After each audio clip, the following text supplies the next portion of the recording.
weight was just dragging on my two wrists, like my whole upper weight and lower weight, from when they put me in that position, and they were just dragging me around like I was an animal. When I got to custody, he hit me again in the cage.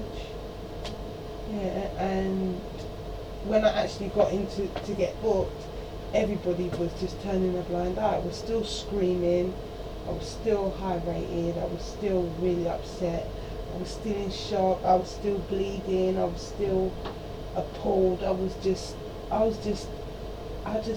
could not believe that even when I got in custody, where there's other police men and women that are not him, they still acted like nothing was happening. Everyone just looked away while he was abusing me, like it's nothing. Like, that is not a person, that's not a human being, you know, she doesn't feel no pain, you know. That's how it felt, and I feel that I've been let down by Metropolitan Police, and I don't feel safe around them. I don't trust them. I'm really scared, you know, and I'm just quite scared. Alright. Well, we'll go from the start, okay, and we'll break it down as a buzzing noise. I'm just going to check that this is still recording. The tapes were stopped, and they never ran. Look, the tapes ain't going round. Can you see? This one is. Is the other one? Have you looked at the wires at the back? Yeah, the DVDs are recording okay, so it should be fine. Right, so the DVDs is fine. Sorry to interrupt you. So we'll go from the start, from the point where you were taken into the room at the back of the shop, okay? And you said that they didn't call him out from a police station. No. That he just walks the streets of Westminster. Yeah. And how is it that you know that? Because it's uniform. What is it to do with his uniform? His uniform, because police have all different uniforms and they have teams and things like that, and I know how the police work. And he was not like a policeman from a police station. He was a policeman that walks the streets. So they called him, and he turned up, and from his hat that I know, that's how I know. He wasn't wearing a hat with the flat cap. He had on the big bowler hat thing. And that's what I believe police walk the street with, that hat. Maybe I'm wrong. And did he, was he with anyone else? No, but when the van came and picked me up, he had a bum chum. Okay. So when he turned up alone at the start, you said that he spoke to the people that worked in the shop. He spoke to the people that worked in the shop? You said that he spoke to them. Yeah, he did. He asked them what I've been doing. Have I been shoplifting? Okay.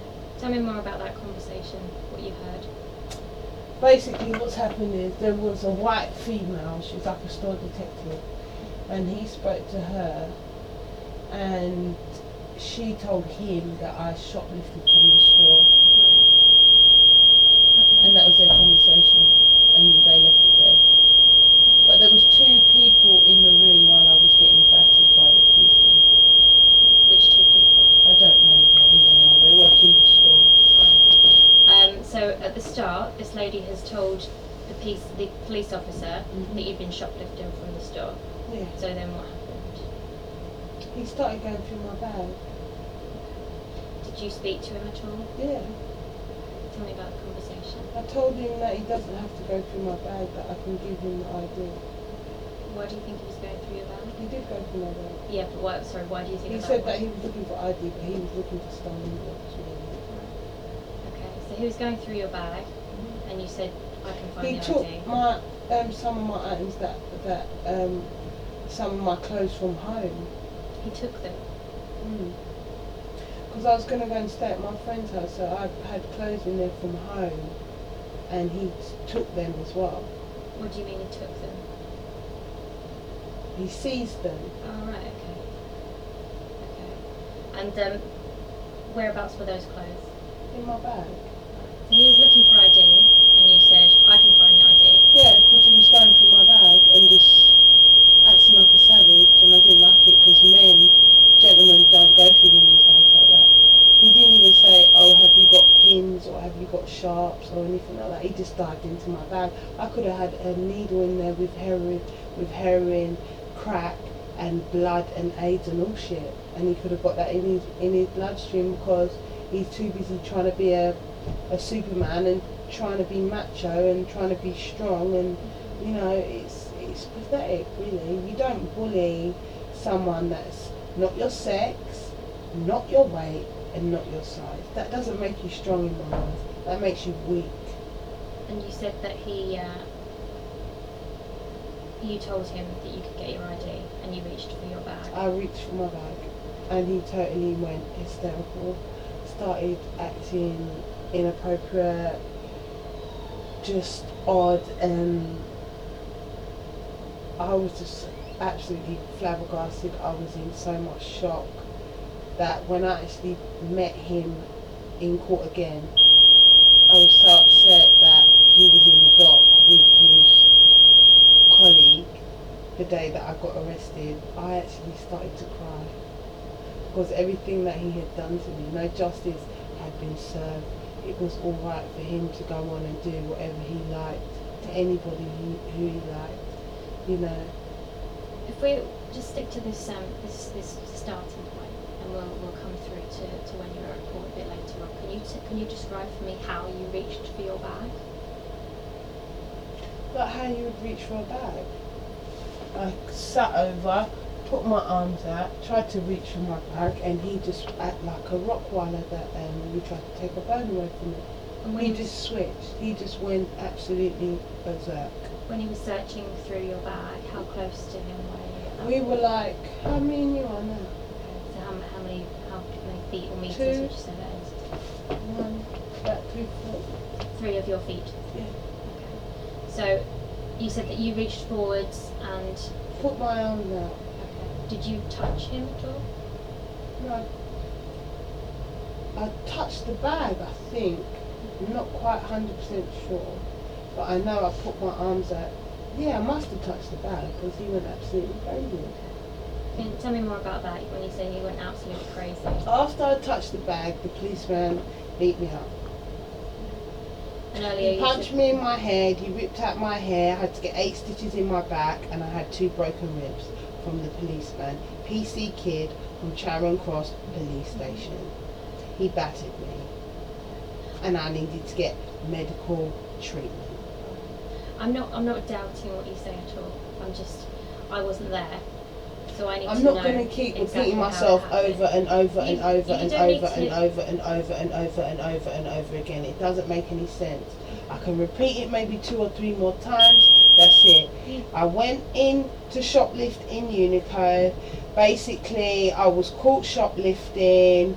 PC Kid was called in. He was going through my bag. I reached out for my bag. When I put my arms out for my bag, he absolutely went mad. He picked me up, punched me in my head 3 times, pulled out my hair, threw me on my back, threw me on a light bulb. I had glass in my back. I had to get 8 stitches on my back. Then he threw me on my stomach, sat on my chest, broke my ribs, handcuffed me, and took me to the police station where I was arrested. I'm not repeating it again because I'm getting irritated now. Just calm down. I just need to. I don't like being I just asked need the same to- question over and over and over and over and over and over and over and over and over and over again. It's irritating me. I'm not trying to ask you the same questions, Sarah. I'm just trying to get it in a bit more detail. For example. How much more detail Can do you want? Can you tell me how he? No, touched no, you? don't ask me any more detail. If you want detail, bring your paperwork, let me sign it so you can go to Charing Cross and King's College Hospital and get the paperwork that you need to support the fact that he had not commonly assaulted me, it's actual bodily harm assault. We'll be doing that as well. We need to get the. It's actually bodily medical- harm. the I got medical cut with a evidence piece too. of glass in my back. I had to get 8 stitches. I had to go from Charing Cross Police Station where he detained me. They took me to hospital so I could get stitches in my back. They patched me up after he beat me like an animal with no remorse. Are you able to tell me how he punched you? No. Why is that? No. Can you tell me No, I whereabouts he can't. punched you? I don't remember. Don't remember. But you said that you remembered that he punched you. Do you remember which hand he used? Don't know. You have to ask him. And you said that he pulled your hair. And earlier on you said that he had your hair in his hand. Yeah, he did. Do you remember which hand he used to pull your No, hair? I don't know, because I wasn't the abuser, I was the victim. You're asking me questions about him when he's the aggressor and the abuser and I'm the victim. How am I supposed to know? Because you were there as well, Sarah. How? But,